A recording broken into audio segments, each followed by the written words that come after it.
All right, so we're at Rega. And what town are we in here? Southend-on-Sea. Southend-on-Sea. We have towns like that in New York too. Southend-on-Sea. No, we don't. Nothing really like that. All right. So this is where the administrative part of it, which most of you are not interested in, because they're interested in it because that's how they manage to have a company that stays in business. They have people like this that watch the money side of things. Oh, Terry's here. And is that Terry? Maybe he's coming to see you, Michael. Maybe you are on it. That's Terry over there. That's Terry. That's the resident genius. That's the electronic genius, and this is Roy Gandy. He started the company. Right. He's famous. Okay. Here's our token American. That's right. He's the token American. He's busy at work, reading the emails.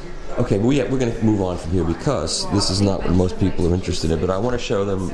I just want to show them. This is a wall of.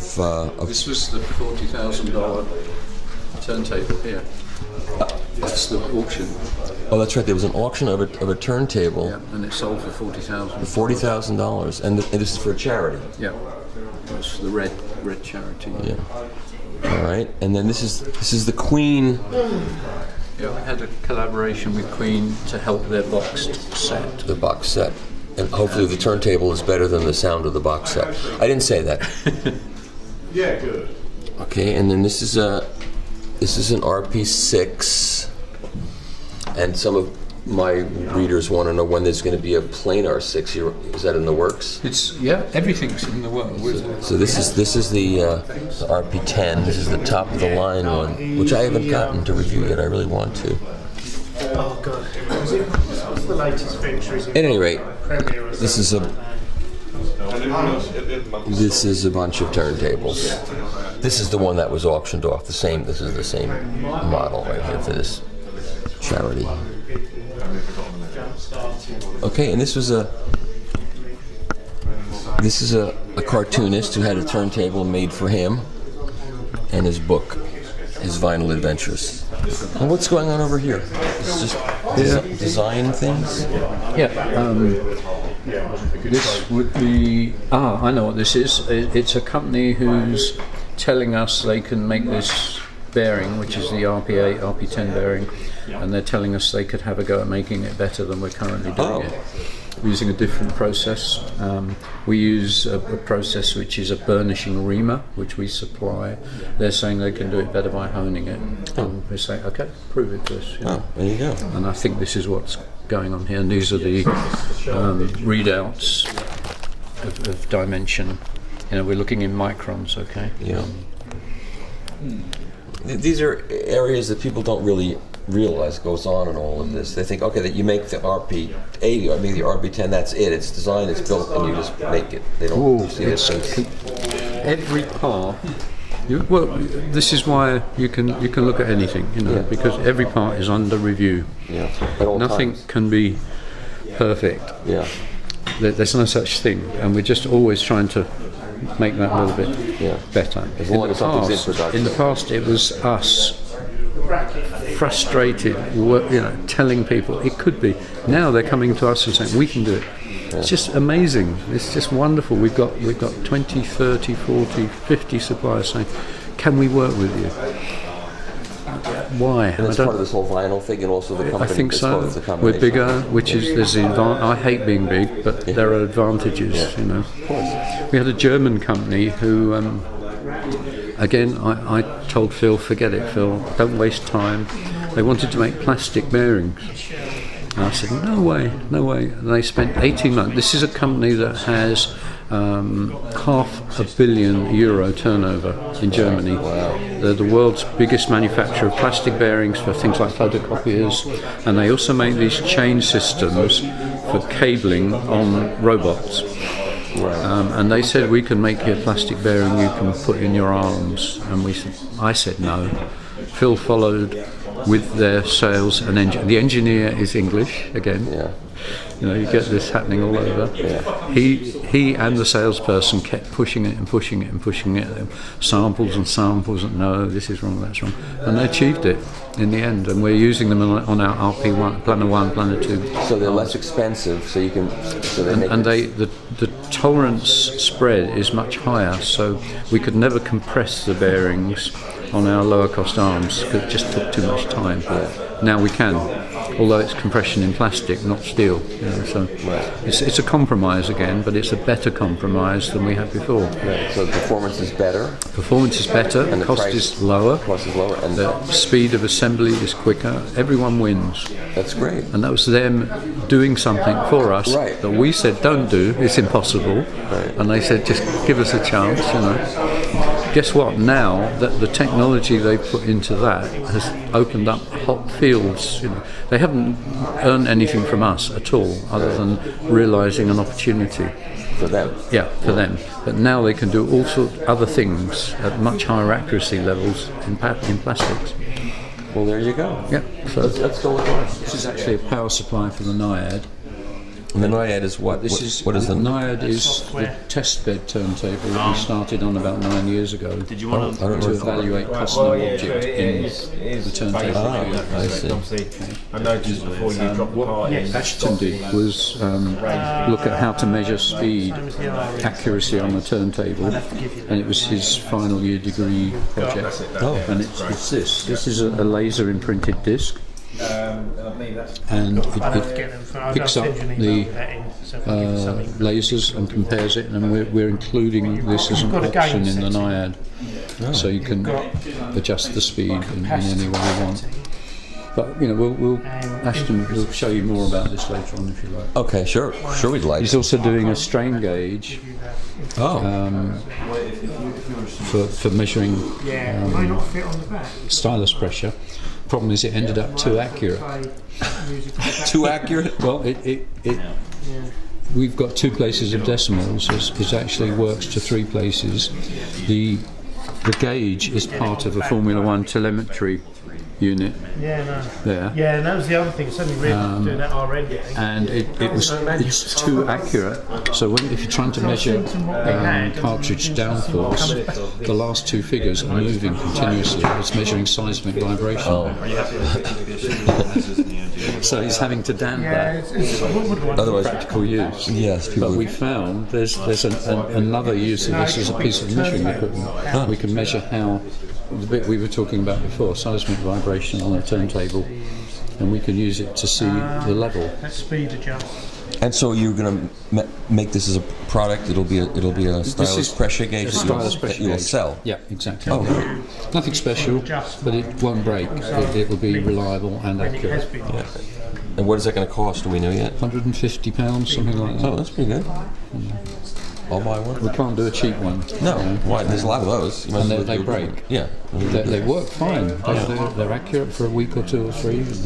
And you put the stylus down right on that? Yeah, just put the stylus on there and it gives a readout.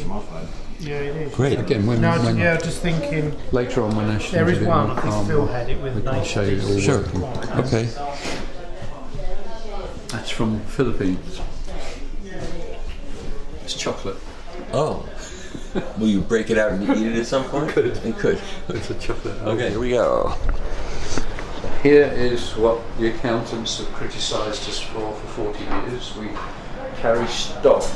It's the equivalent of 6 months of our turnover in value. Wow. Which is the complete opposite of just in time. Right, just get it and you get it out. Yeah. We decide where's the best place to put your profit. That's in infrastructure, investment and stock. And these are plinths. These would probably be rejects, I would imagine. Uh-huh. Yeah. But we think the best thing we can do for our distributors is deliver. Yeah, when they want it. And if you run out, you can't deliver. One part of a million, and you can't deliver. So we try. That was Alice.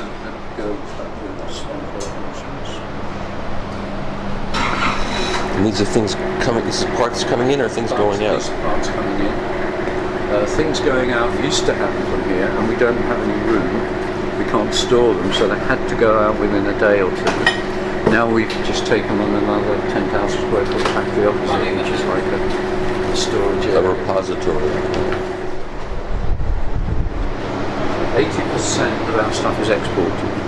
Wow. Yeah, it always has been. It's hardly. It might change plus or minus 2 or 3%, each month, but most of our work is export. This guy is the supervisor for that speaking department. Oh, okay. But he's, Everybody pitches in. see everybody working. Yeah. And I forget he works in the inspection department. It's not anything to do with warehouse. But he's working in the warehouse. That's what I love about walking. People are in different areas always. Yeah. Okay, so and now It's the fourth bridge. We have constant renovation, painting, rebuilding. and green paint, always with green paint. I think I need to describe you as the fourth bridge. Well, thank you very much. I'll take that. All right, so now. Hello. I was here 20 years ago, and it was not like this at all. No, it's changes every few Yeah. years. All right, so this section, how are we going to do this? I will. Okay, here, let's just walk where we are.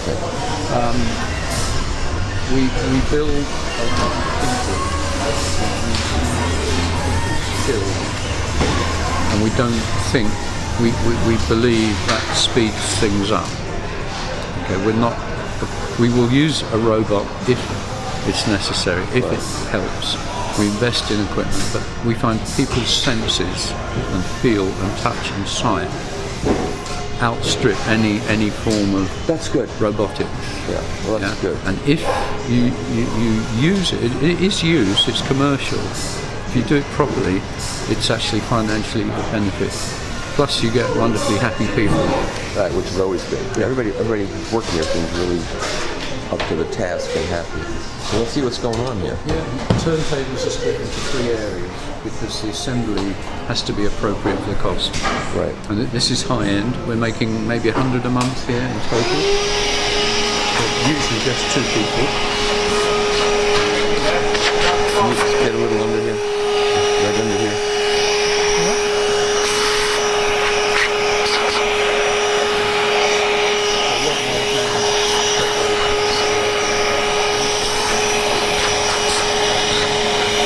So where are these cut out? They have a subcontract. So we've got 4 at the moment. We're always experimenting.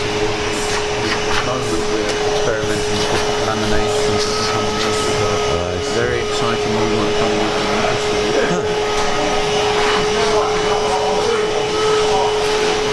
Just making this took 2 years of development, and the only problem is the glue. This material, this foam, is a plastic that's non-gluable, so we had to find a glue that would work with the rigidity, and that has to be put on by hand with a roller. Oh, wow. It can't be sprayed or used And as a film. it would last over time. Yeah, exactly. And so he's doing what now? What was?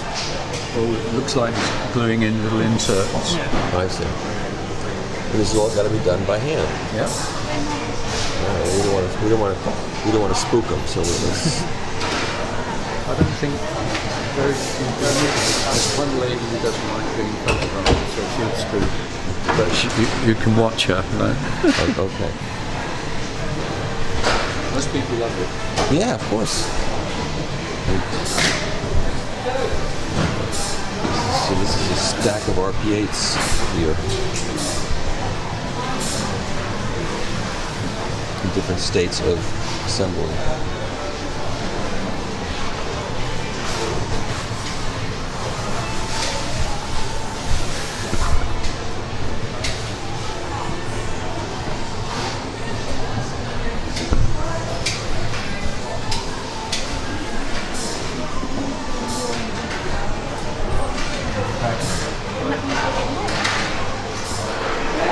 Well, the biggest problem with any form of manufacture and with any form of design is tolerances. Yeah. You can't make anything perfectly. Everything has a plus or a minus. Sure. what we try and do on a plinth, one of many things, is to not build in any false stresses. So any part of this plinth, if you've got a bolt going through it, it mustn't compress. Okay. So in this case, because the manufacturing of this foam has a tolerance which is quite big, it's difficult to cut foam to an accuracy of, well, we're working in inches, aren't we? Let's say 5,000th of an inch. Right. We have to measure every one and then hand select the parts that are glued in and fitted in. So here we are, we've got 21 millimetres, 20 millimetres, 21. And each one will have selected parts that are hand fitted. And you have to manufacture those parts to the different. Yeah, they'll be manufactured in a spread. Wow. Tomorrow we might have 19.5, 20. Right. Yep. Sometimes the manufacturing batch will come out within a certain band. And this is quite big tolerances. We're talking about 0.5 millimetre here. Yeah. Sure, that's a lot. Quite a lot. Yeah. But that's because the foam can't be. That's the foam. So. One there, 20.8 for tomorrow. Ah, okay. And do they make a 20.8 pillar? We get a manufacturer downstairs, get them slightly shimmed down to fit in there. Wow. So we will get those slightly longer, and then actually in our own engineering shop we'll look into how they're coming out in production. So the guys up here will be saying, we've got a batch of this today, can you make us some of those? I don't think most people even think anything like that exists in the world. Okay. It's normal. Normal for you, yeah. Okay. I'll have to slow down a bit because I've done a complete full rewire on it.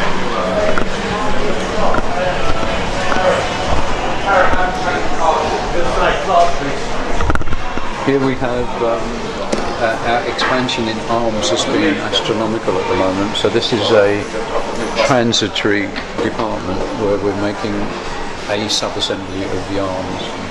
It's being over. We've got. This is actually moving coil cartridges and high coil. There's coil winding over there, moving coil cartridges over there. But there's a transitionary department in a corridor. This is really a corridor. Yeah. These are which arm is this? This is the arm for the Planet 2. Okay, and he's putting together counterweights.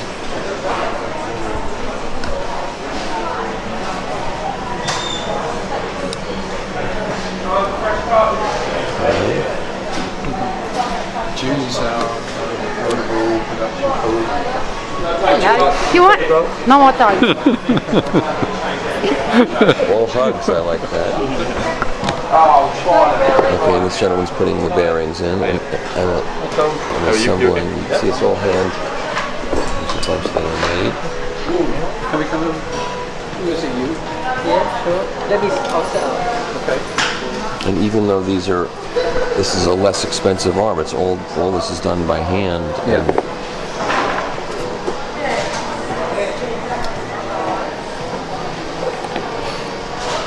Just one little reason that people can't modify arms, they don't know, is this little tiny rubber separator that keeps the wires free from the metal parts. Yeah. When they take the wiring out, they don't even know it's there and it gets lost. Sometimes jams in the bearings. Nice. Well, everybody's an expert,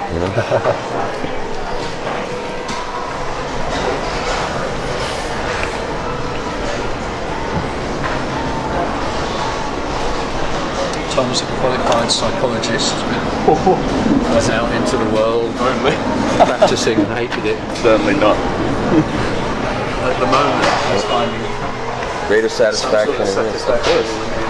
Absolutely. And you have a turntable at home and you play records? Unfortunately not, no. I wish. I really wish I did. And why not? I just haven't gotten around to buying one Okay, well, for myself yet. The suit, definitely suit. Well, I'm sure some of the people that will. They could sort that for you. Absolutely. Yeah, he knows somebody in the business. Yeah. Really? Yeah, so you could look after I would very happily look after that. Oh wow. He's down this weekend actually.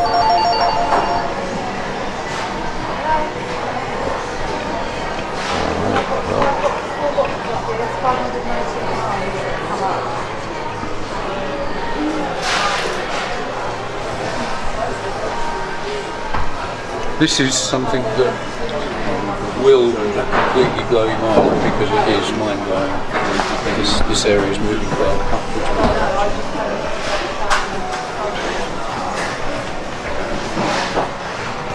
You see the moving coil across that big? No, it's only in a giant arm. Okay, so here we're winding coils. How's it going, Claire? It's not Got it doing under control? too bad. I had a really good week last week. Got quite a few. So it's quite new to the department, so About 4 weeks I've been here now. Wow. So, yeah, just getting used to it. Keep dropping my blue one. And how long does it take you to acquire the skills to be able to do what you're doing? Well, I got a little bit of an advantage because I come from the cartridge department downstairs. Oh. So I've had a little bit of experience with wires. This wire here is a lot thinner than the one in cartridge, Yeah. which is a lot fiddlier, and it does seem to snap more often than the one downstairs. So, it's all fiddly. It's a good thing with these cameras now. I'm never used to these. Yes, I the definitely. wire is 18 microns in diameter. Human hair is like 30. Wow. It's not a magic trick. Yeah, You see it? Yeah, it's actually there. I can see it. That reel is $1,500. Wow. How many cartridges can you wind with that? We've never finished a reel, as far as I'm aware. The shelf life goes off before we Yeah. reach, or before we use it. What do you mean the shelf life goes up? It has a coating, two coatings, 18 microns, but then it has 2 coatings of 1 micron each on the wire, and that coating has a shelf life. Oh. Which means it starts getting stiff. You know, you can wind it, but after about 2 years, it will start to break up and crack and everything. So, lots of things have shelf life. Glues, sometimes only a week. Once it's wound, it's good forever, though. Once it's wound, it's good. Yeah. Forever, yeah.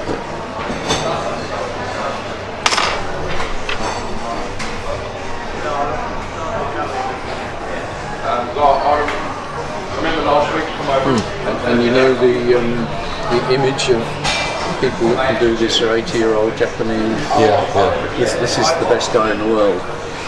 And you're 85 and you're Japanese? Yeah. No? Not Japanese? No, you're not Japanese. Close enough. You can actually speak Japanese.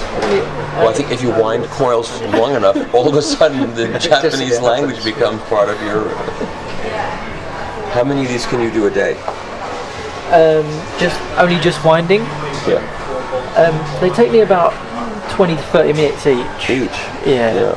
So that's 8 hours in a day, double that, it's 14. And if you're going slow on a certain day, does someone come along and say, speed it up, come on, quicker? That is, nobody would say that. No. Yeah. That's very fast. Yeah. When we started, it used to take half a day. One person would take half a day to wind a coil. Wow. And that was 3-4 years of making features. Wow. So we spend half a day winding the coil and then the rest of the day putting the cartridge together. And what is the former of that coil? Is it non-ferrous? It's iron. It is a ferrous, pure iron. so you get a decent output then. Yeah. But again, we're researching that. We're looking at all sorts of new metals and new alloys. Yeah, of course. Okay. And I judge my attention span as being the general basic. I think something relatively unique. I'm sure maybe other people are catching on, but the concept of using these HD screens. Yeah, it makes The moving coil. Yeah. Also, all moving coil manufacturer up until now relies on tweaking because the accuracy that's required is so incredibly high that you can't machine. Right. Now you can. So we now machine all our parts, everything goes together, and there's no tweaking on the cartridge.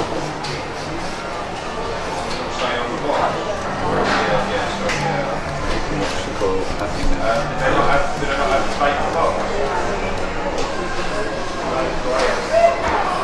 you buy the stylus cantilever assemblies. From 2-3 different other companies. Yeah. That's again constant work, rejecting, Yeah. negotiating. Yeah. Okay. That's good. It's put together and just checked. No tweaking, no moving, no. Right. So you're just making sure that it. So it's all diamond stitch straight there. Right down the middle. The 75 degree, 72 degree angle, sorry. Sign wax the shop. You can see that the generator here is not quite flush to the magnet yet. Yeah. So you have to. So when it's actually on the record and playing, Oh yeah, you get sure it's gonna. you do when it's on there, it presents itself flush to the magnet like that. That would be the normal tracking pressure. Right. Which is why it's critical when you set up a cartridge to follow the manufacturer's recommended tracking floors, because it's designed to fit within those tolerances. When people say, well, whatever the manufacturer says it should be, if you increase it by 2 grams, it will sound better. That's wrong stuff. Yeah. You get a huge increase in cross torque if you do that. Yeah, and you're not in the best part of the gap. You're not. The biggest problem is putting this graticule on this piece of software. Really? It doesn't come with that. We had to superimpose that. Yeah, that's all. It's a touch screen on there, but There were a lot of clever computer guys that's roots around. Oh, wow, that's great. It's where I need it to be. Yeah. It's a long stylus. Yeah, that helps with dust. It's another compromise. It's adding mass, but it helps with dust collecting. Yeah. Style. And that's what is that? That's an aluminum cantilever. This is a tapered aluminium one. Yeah. We use aluminium at the moment. Aluminium and boron. Boron. Yeah. And which cartridge is this? This is the. It's the Fiat 2. That's it.